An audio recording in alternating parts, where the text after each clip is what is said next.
अस्सलामु अलैकुम वरहमतुल्लाहि वबरकातुह। अऊज़ु बिल्लाहि मिनश शैतानिर रजीम। बिस्मिल्लाहिर रहमानिर रहीम। अल्हम्दुलिल्लाहि रब्बिल आलमीन। अस्सलातु वस्सलामु अला सय्यिदिना मुहम्मदिन अशरफिल मुरसलीन व अला आलिहि व सहबिहि अजमईन। अम्मा बाद। मेरे प्यारे दिल अजीज बच्चों, आप लोग खैरियत व आफियत से होंगे। Information technology IT computer basics का पहला सबक हुआ था पहले। आप लोग वो क्लास सुन के समझे होंगे। अभी इंशाअल्लाह कंप्यूटर बेसिक्स का दूसरा सबक में हाजिर हुए हैं हम। आज हमारा मौजू है main parts of computer. Computer के अहम पार्ट्स के मुताल्लिक है हमारा चर्चा। कंप्यूटर में तो मॉनिटर रहता है, हमारे सामने जो दिखने वाला स्क्रीन डिस्प्ले, और अहम पार्ट तो सीपीयू है, सेंट्रल प्रोसेसिंग यूनिट, और कीबोर्ड, माउस, स्पीकर, प्रिंटर, ये सब रहता है। आप लोग को मालूम होगा एक कंप्यूटर के अहम पार्ट्स क्या है, हम बताने की ज़रूरत नहीं है, आप लोग पहले ही मालूम किए होंगे। और कंप्यूटर लैब के मुताल्लिक एक और लफ्ज़ आप लोग सुने होंगे, वही है यूपीएस। यूपीएस बोला तो अनइंटरप्टिबल पावर सप्लाई, बिना तकलीफ पावर का सप्लाई। पावर बोलो तो इलेक्ट्रिसिटी। तो हम कंप्यूटर चलाते वक्त अचानक इलेक्ट्रिसिटी चली गई तो वो जल्दी ही कंप्यूटर शट डाउन होगा, स्विच ऑफ होने का मौका आ जाएगा।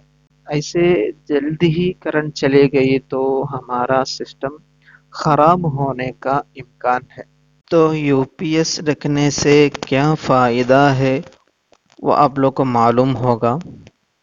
यूपीएस तो क्या करेंगे, इलेक्ट्रिसिटी उसमें जमा करके रखेंगे, पावर उसमें स्टॉक होगा, सेव करके रखेंगे। तो बिजली चली जाती वक्त हमें यूपीएस में सेव की गई वो इलेक्ट्रिसिटी की मदद से कंप्यूटर चला सकते हैं। तो बिना तकलीफ के बगैर हरदम कंप्यूटर इस्तेमाल करने का मौका आ जाएगा यूपीएस हम रखने से। वही है यूपीएस की बड़ी मदद। तो कंप्यूटर का नाम के साथ आप लोग यूपीएस भी सुने होंगे, इसलिए तो हम इधर उसका चर्चा किए हैं। अभी कंप्यूटर का चंद अहम पार्ट्स का नाम हम बताए थे। Monitor, CPU, mouse, keyboard, printer. ये अहम पार्ट्स में हम चर्चा करेंगे कीबोर्ड के बारे में। फिलहाल हम इस्तेमाल करने वाला कीबोर्ड क्यूर्टी कीबोर्ड का नाम पर मशहूर है। वो क्यूर्टी नाम रखने का सबब एक कीबोर्ड का फिगर देखते ही हमें मालूम होगा, उसमें अल्फ़ाबेट्स का ऑर्डर ऐसे ही है, उसकी तरतीब।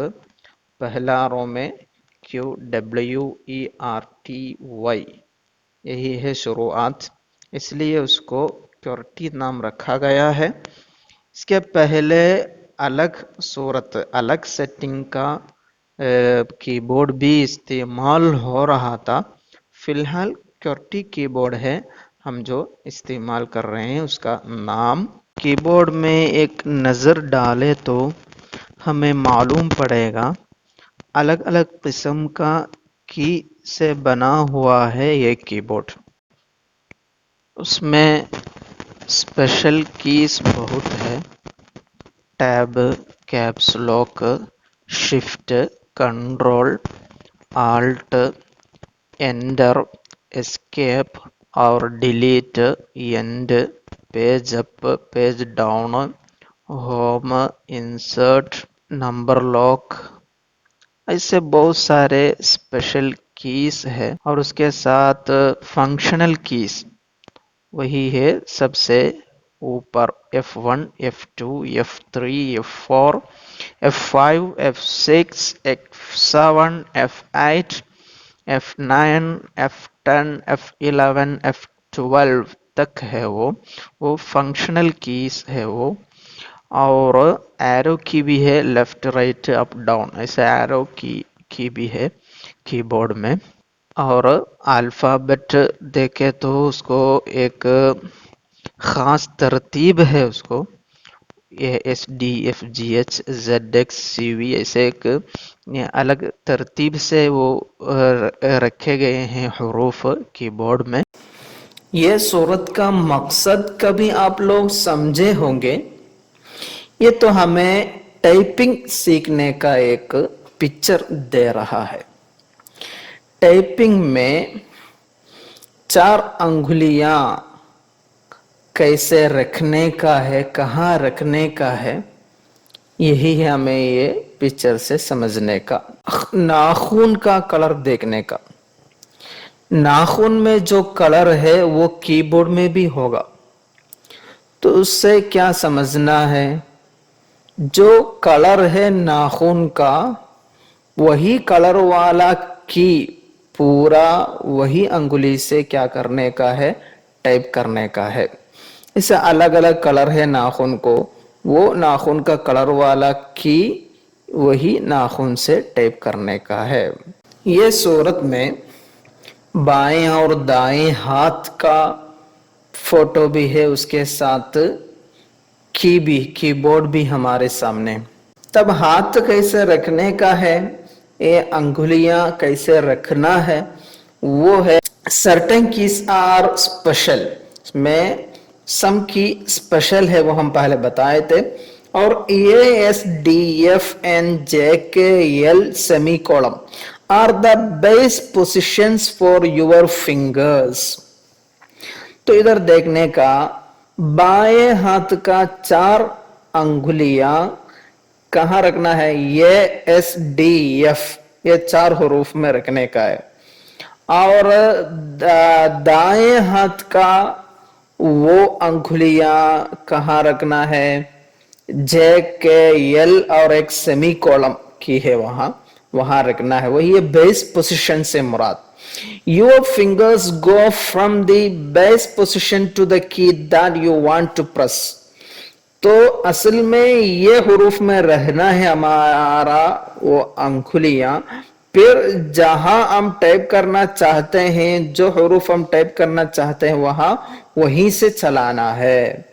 और कीबोर्ड इस्तेमाल करते वक्त तो don't look at the keyboard, keyboard में देखना नहीं है। Your eyes should always look at the screen, display screen देखने का है। और टाइपिंग के लिए इंग्लिश में एक पैराफ्रेज है जिसमें इंग्लिश अल्फाबेट का पूरा हरूफ है, वही है the quick brown fox jumps over the lazy dog.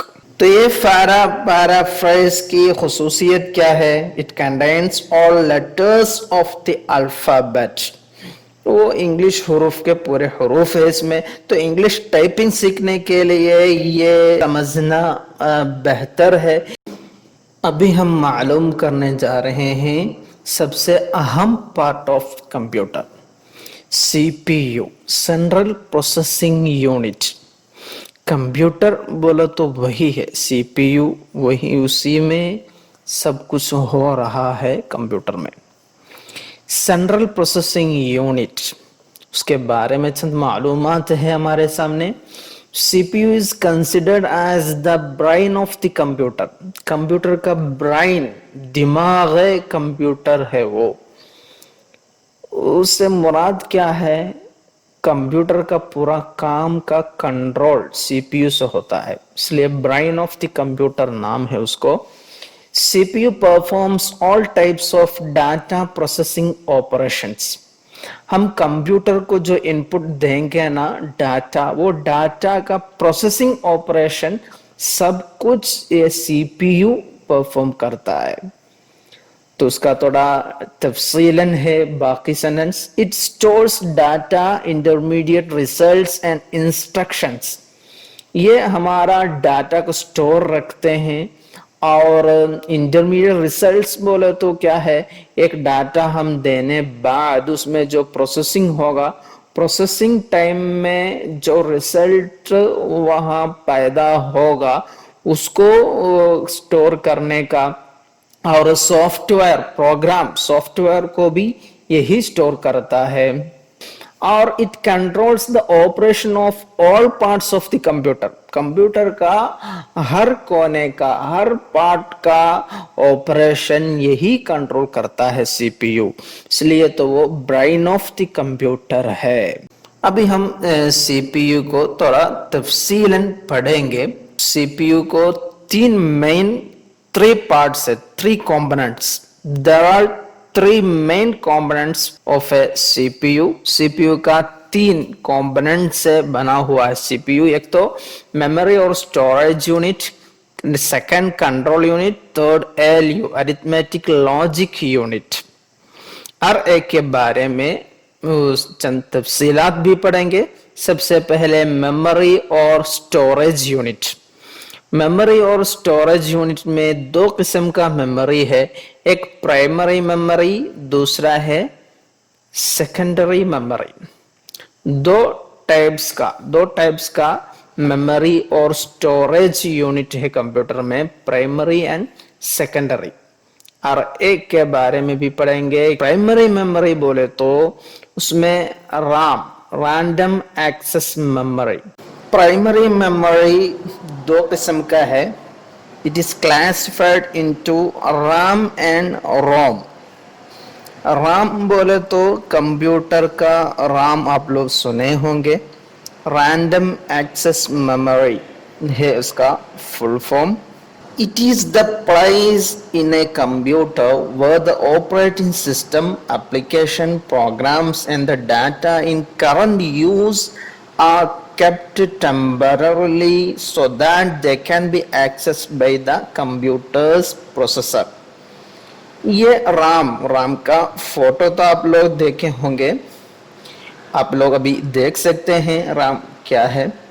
तो वो RAM it is a place, वो ऐसी एक जगह है कंप्यूटर में, उसमें operating system, application, program and the data, हम जो ऑपरेटिंग सिस्टम चलाते हैं या एप्लीकेशन सॉफ्टवेयर इस्तेमाल करते हैं, हम जो प्रोग्राम चला रहे हैं वो सब का एक इन करंट यूज, वो एप्लीकेशंस, वो सॉफ्टवेयर हम इस्तेमाल करते वक्त उसका एक मेमोरी वो क्या होगा, महफूज की जाएगी राम में, so that they can be access by the computer processor. तो ये राम में पहले उसका मेमोरी कीप किया जाएगा, महफूज किया जाएगा, फिर उसको कंप्यूटर का प्रोसेस एक्सेस करेंगे। प्रोसेसर ये मेमोरी का इस्तेमाल करते हैं ऐसे कंप्यूटर में जो प्रोग्राम हो, जो सॉफ्टवेयर हो, सब ऐसे चल रहा है। तो हम एक सॉफ्टवेयर खोले तो वो चलता रहता वक्त उसका एक मेमोरी ये राम में महफूज किया जाएगा, तब तो उसका प्रोसेसिंग और हमें ये आउटपुट ये सब मिलने का तरीका यही है। सबसे पहले वो राम में उसका एक मेमोरी रहेगा, फिर उसमें प्रोसेसिंग होगा, ऐसा हमें आउटपुट ये सब कुछ तो मिलता है। और ये राम की खुसूसियत क्या है, the contents of RAM are no more available once the computer is turned off. ये राम में हम प्रोग्राम चलाते वक्त तो मेमोरी रहेगा उसमें, फिर हम कंप्यूटर ऑफ किए तो राम क्या हो जाता है, खाली हो जाता है। जैसे हमारा मोबाइल, हम मोबाइल में बहुत सारे एप्लीकेशन खोल के पूरा वो हैंग हुआ, और ये हैंग हुआ तो हम क्या करते हैं, भाई लोग बोलेंगे उसको रीस्टार्ट करो, तो हम रीस्टार्ट करते वक्त क्या हो रहा है, असल में वो कंप्यूटर का राम है ना, वो राम में बहुत ज्यादा प्रोग्राम्स हम खोलने की वजह से उसमें भीड़ लग जाएगी, वो मेमोरी ज्यादा उसमें जमा होने की वजह से वो सिस्टम हैंग होता है, मोबाइल हैंग होता है। तो हम रिस्टार्ट किए तो क्या होगा, डिवाइस ऑफ किया तो फिर उसमें पूरा डाटा चला जाएगा। तो ऐसा है कंप्यूटर में भी राम। कंप्यूटर में बहुत ज्यादा एप्लीकेशन खोले तो कभी कंप्यूटर भी हैंग हो सकता है। तो हम क्या करेंगे, रिस्टार्ट करेंगे या शटडाउन करेंगे, तब क्या होगा, वो रैम क्लीन हो जाएगा और बआसानी वो सिस्टम चलता रहेगा। वही है ये राम की खुसूसियत। उसमें प्रोग्राम्स चलता रहता वक्त है उसमें उसका मेमोरी रहने का, ऑफ किया तो वो रैम खाली हो जाता है। प्राइमरी मेमोरी में और एक है ROM, read only memory. Read only memory बोले तो the memory from which we can only read but can write on it. वो इस्तेमाल करके हम काम चलाएं, प्रोग्राम चला सकते हैं, कंप्यूटर इस्तेमाल कर सकते हैं, उसमें एडिटिंग तो नहीं हो सकता। ROM store such instructions that are required to start a computer. एक कंप्यूटर स्टार्ट होने के लिए जो ऑपरेटिंग सिस्टम चाहिए, वो ऑपरेटिंग सिस्टम स्टोर करने वाली चीज है ये रोम। ये holds software that can be read but not written to. तो इसमें वो ऑपरेटिंग सॉफ्टवेयर्स क्या होता है, स्टोर हो जाता है। इसमें हमें कुछ तब्दीलियां नहीं ला सकता, वो हम उसकी मदद से कंप्यूटर तो चला सकते हैं। कंप्यूटर चलने के लिए जो ऑपरेटिंग सिस्टम चाहिए वो हम इंस्टॉल किया तो विंडोज लिनक्स जैसे वो हम इंस्टॉल किया तो वो यही चीज में स्टोर हो जाता है। ऐसे प्राइमरी मेमोरी का दो किस्म है, रोम एंड राम। राम बोले तो रैंडम एक्सेस मेमोरी, रोम बोले तो read only memory. Memory and storage unit में प्राइमरी मेमोरी के बारे में तफसीलात तो हम समझे। अभी हम सेकेंडरी मेमोरी के बारे में भी चंद तफसीलात समझेंगे।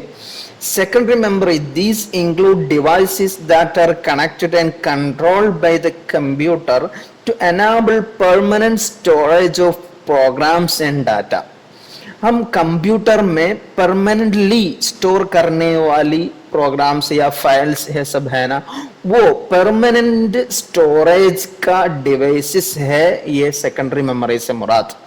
तो हम कंप्यूटर ऑफ करने बाद भी उसमें वो रहेगा, ऐसी डिवाइसेस है सेकेंडरी मेमोरी का डिवाइसेस। मिसाल के तौर पर सीडी, डीवीडी आप लोगों को मालूम होगा अभी उतना ज्यादा तो वो इस्तेमाल नहीं हो रहा है, और पेन ड्राइव और हार्ड डिस्क। हार्ड डिस्क आप लोग सुने होंगे, हार्ड डिस्क क्या है। हम कंप्यूटर में माई कंप्यूटर खोले तो चंद ड्राइव्स देख सकते हैं ना, सी ड्राइव होता है और अलग अलग लेटर का ड्राइव होता है। ये ड्राइव्स कहाँ है, उसका असल स्टोरेज वही है ये हार्ड डिस्क। हार्ड डिस्क का डिवीजन है असल में ये ड्राइव, माई कंप्यूटर का ड्राइव्स वो क्या है, हार्ड डिस्क का डिवीजन है। तो ऐसी परमानेंट स्टोरेज का डिवाइसेस है सेकेंडरी मेमोरी का डिवाइसेस। ऐसा सीपीयू का पहला यूनिट, मेमोरी और स्टोरेज यूनिट का पहला किस्म में दो चीजें हम पढ़े, primary memory and secondary memory. Next unit CPU का नेक्स्ट कंपोनेंट के बारे में समझते हैं, वो क्या है, control unit. The control unit CU which extracts instructions from memory and decodes and executes them, calling on the ALU when necessary. Control unit बोले तो क्या है वो, ये मेमोरी में जो आने वाला, राम में जो आते हैं ना प्रोग्राम्स सॉफ्टवेयर्स, उसका वो इंस्ट्रक्शंस को ये एक्सट्रैक्ट करता है। एक्सट्रैक्ट करके जैसा वो कंप्यूटर को हुक्म दिया गया है उसमें जो कुछ करने का है वो सब करने में मदद करने वाला, उसको कंट्रोल करने वाला यूनिट है ये कंट्रोल यूनिट। और ये कभी एएलयू वो अलग एक अरिथमेटिक एंड लॉजिक यूनिट है सीपीयू में ही होने वाला, कभी उसकी मदद भी चाहती है ये कंट्रोल यूनिट। ऐसे ये प्रोसेसिंग में मदद करने का एक यूनिट है कंट्रोल यूनिट। और सीपीयू का अलग तीसरा मेन यूनिट है ALU, arithmetic logic unit. Arithmetic logic unit बोले तो उसका शॉर्ट फॉर्म है ALU, which performs arithmetic and logical operations. Arithmetic बोले तो मालूम होगा मैथमेटिक्स के मुताल्लक है वो, और लॉजिकल बोले तो रीजनिंग के मुताल्लक ऑपरेशंस करने वाला यूनिट है ये। अरिथमेटिक ऑपरेशन बोले तो एडिशन, सब्सट्रैक्शन, मल्टीप्लिकेशन, डिविजन जैसे वो ऑपरेशंस करने वाला। और लॉजिक ऑपरेशंस बोले तो comparing, selecting, matching, merging of data जैसे ऑपरेशंस रीजनिंग के मुताल्लक ऑपरेशंस करने वाला है ये। तो ये दोनों अरिथमेटिक एंड लॉजिक ऑपरेशंस करने वाला एक अहम यूनिट है सीपीयू का, अरिथमेटिक एंड लॉजिक यूनिट। ऐसे तीन main unit, memory and storage unit, control unit and ALU, arithmetic and logic unit, ये तीन है सीपीयू का main three components. Some other parts, और भी चंद पार्ट्स के बारे में समझते हैं। सबसे पहले एसएमपीएस। एसएमपीएस बोले तो ये switched mode power supply is also known as a switch mode power supply और स्विचिंग मोड पावर सप्लाई। ये एसएमपीएस आप तो सुने होंगे, नहीं तो देखे होंगे कंप्यूटर में, जहां हम पावर केबल लगाते हैं ना सीपीयू में, हम इसी में लगाते हैं वो ये एसएमपीएस में। एसएमपीएस तो क्या कर रहा है, ये बहुत ज्यादा वोल्ट वाला करंट, इलेक्ट्रिसिटी डायरेक्ट हम कंप्यूटर में दिए तो वो कंप्यूटर ही खराब हो जाएगा। तो हम एसएमपीएस में लगाते हैं। एसएमपीएस उसको इलेक्ट्रिसिटी को जितना, ये मदरबोर्ड को जितना पावर चाहिए उतना वो कम करके क्या करेंगे, वो मदरबोर्ड में सप्लाई करेंगे। वही है एसएमपीएस का फायदा। एसएमपीएस की तरह कंप्यूटर में मदरबोर्ड में दिखने वाला और एक पार्ट है सीएमओएस बैटरी। जैसे हम क्लॉक, एक वॉच, ये सब में देखते हैं ना बैटरी, उसी तरह एक बैटरी है एक मदरबोर्ड में होने वाला। ये when the computer first boots up, BIOS pulls information from the CMOS chip to understand the hardware settings, time and anything else that is stored in it. ये कंप्यूटर बूट होते वक्त, boot बोलो तो वो स्टार्ट होते वक्त BIOS, BIOS बोलो तो वो क्या है, वो ऑपरेटिंग सिस्टम है जो हम कंप्यूटर में इंस्टॉल किया होगा वही है। वो BIOS pulls information from the CMOS chip. ये चिप है ना, ये बैटरी से वो थोड़ा इंफॉर्मेशन ले लेता है इसका कंप्यूटर का हार्डवेयर सेटिंग्स, टाइम और बाकी चीजें, ये सब समझने के लिए। तो ये सारी बातें ये सीएमओएस बैटरी में स्टोर की गई है, इसलिए वो सीएमओएस बैटरी की मदद से ये बायोस ये इंफॉर्मेशन ले लेता है। और एक मेन पार्ट है प्रोसेसर। हम पहले कंप्यूटर जनरेशन बताते वक्त ये बता दिए थे, प्रोसेसर या micro processor. It is A small chip that resides in computers and other electronic devices. तो ये कंप्यूटर में और अदर इलेक्ट्रिकल डिवाइस में ये दिखता है, ये मेन पार्ट ऑफ कंप्यूटर है। तो इसका काम क्या है, basic job is to receive input and provide the appropriate output. ये कंप्यूटर से ना इनपुट कबूल करके जो उसमें करने का है वो प्रोसेसिंग होने बाद उसमें रिक्वायर्ड फॉर्मेट में आउटपुट दे देता है। तो ये मेन पार्ट ऑफ कंप्यूटर है। प्रोसेसर में ये प्रोसेसिंग, हम जो काम देते हैं कंप्यूटर को इनपुट डाटा, उसको प्रोसेसिंग होने का आला है ये प्रोसेसर। और एक चीज है दिखने वाली मदरबोर्ड में, फैन तो used to cool the CPU. Central processing unit में वो सीपीयू हीट सिंक, वो प्रोसेसर है ना, प्रोसेसर का भी उसको क्या करना, ठंडा करने के लिए, वो हीट सिंक को ठंडा करने के लिए इस्तेमाल होता है ये फैन का। और साउंड कार्ड भी है, वीडियो कार्ड भी है ये। और मदरबोर्ड आप लोग को मालूम होगा, ये सर्किट बोर्ड उसको मदरबोर्ड कहलाता है, मालूम होगा आप लोग को।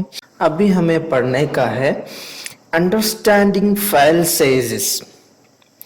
आप लोग सुने होंगे 1 KB, 1 MB, 1 GB, ये सब सुने होंगे। फाइल साइजेस का नाम सुने होंगे, ये KB है, ये MB है, GB है, ऐसे सुने होंगे। तो ये कैसे, इसका क्राइटेरिया क्या है वो समझते हैं हम। सबसे बेसिक यूनिट, फाइल साइज का बेसिक यूनिट बिट है। बिट 8 बिट्स हुआ तो एक बाइट होगा। एक byte is a sequence of 8 bits. ये क्या है, एक बाइट वही है एक कैरेक्टर को enough to represent one alphanumeric character. एक कैरेक्टर बताइए, ये उसको रहने के लिए एक लेटर का, एक हर्फ का वो मेमोरी यूनिट है, एक बाइट। तो ये सिंगल लेटर और character would use 1 byte of memory. 8 bits चाहिए एक लेटर को रहने के लिए। तो उससे हम क्या समझेंगे, 2 कैरेक्टर्स वुड यूज 2 बाइट्स। ऐसे 2 कैरेक्टर है तो 2 हरूफ है तो क्या होगा, 16 बिट्स 2 बाइट होगा। ऐसे एक टेबल ही है हमारे सामने, units of computer memory measurements. पहले 1 बिट, वो तो बाइनरी डिजिट है, सबसे बेसिक यूनिट है वो। 8 बिट्स हुआ तो 1 बाइट होगा। 1024 बाइट हुआ तो क्या होगा, 1 KB होगा। ये छोटा सा Microsoft Word file, Excel file सब तो KB होता है।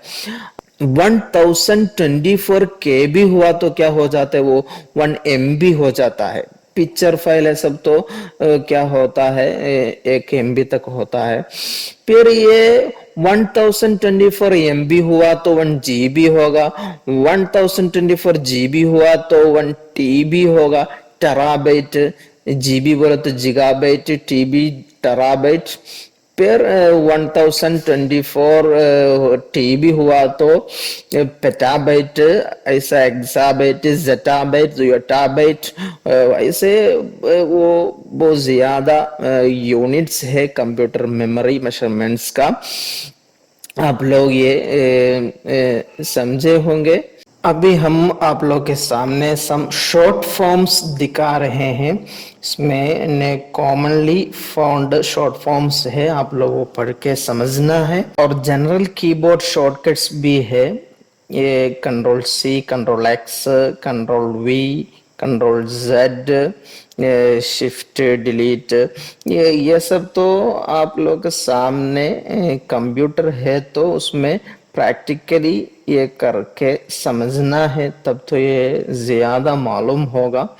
और आल्ट एंटर, डिस्प्ले प्रॉपर्टीज और कंट्रोल इस्तेमाल करके बहुत सारे ऑप्शंस है, और आल्ट इस्तेमाल करके भी बहुत सारे हैं। और विंडोज लोगो की का इस्तेमाल है, विंडोज लोगो की D मारे तो डेस्कटॉप आ जाता है। और विंडोज की प्लस M तो मिनिमाइज हो जाता है। और माई कंप्यूटर खोलने के लिए विंडोज की E मारना काफी है, लॉक करने के लिए विंडोज एल। ऐसे बहुत सारे शॉर्टकट्स है आप लोगों के सामने, आप लोग वो प्रैक्टिकली करने की कोशिश करनी चाहिए इंशाअल्लाह। और कंट्रोल एस्केप, आल्ट एस्केप और control shift escape, task manager खोलने का, ऐसे बहुत सारे ऑप्शंस आप लोगों के सामने हैं। ये ज़रूर प्रैक्टिकली करके समझना है, तब तो ये हमें समझ में आएगा। कंप्यूटर बेसिक्स की क्लास इधर ख़त्म हो रही है। कंप्यूटर के मुताल्लक मुख्तसर अंदाज में चंद बेसिक इंफॉर्मेशंस हम मालूम किए हैं। ये टेक्नोलॉजी का ज़माना में हमारे सामने तो कई कई वास्ते, कई मीडिया ओपन है। टेक्नोलॉजी के मुताल्लिक बहुत ज़्यादा मालूमात मालूम करने का सुनहरा मौका भी हमारे सामने। तो ये दौर हाजिर में टेक्निकली डेवलप्ड दौर में जी रहे हैं हम, इसलिए हमारी दीन की तबलीग और दावत के लिए इंफॉर्मेशन टेक्नोलॉजी का भी इस्तेमाल ज़रूरी है। ये ज़माने में इंफॉर्मेशन टेक्नोलॉजी का मैदान में भी हम अपना हुनर दिखाना है, दीनी तबलीग और दावत के लिए वो इस्तेमाल करने का है। अल्लाह ताला तौफीक अता फरमाए। वमा अलैना इल्लल बलाग व आखिर दअवाना अल्हम्दुलिल्लाहि रब्बिल आलमीन। अस्सलामु अलैकुम व रहमतुल्लाहि तआला व बरकातुहू।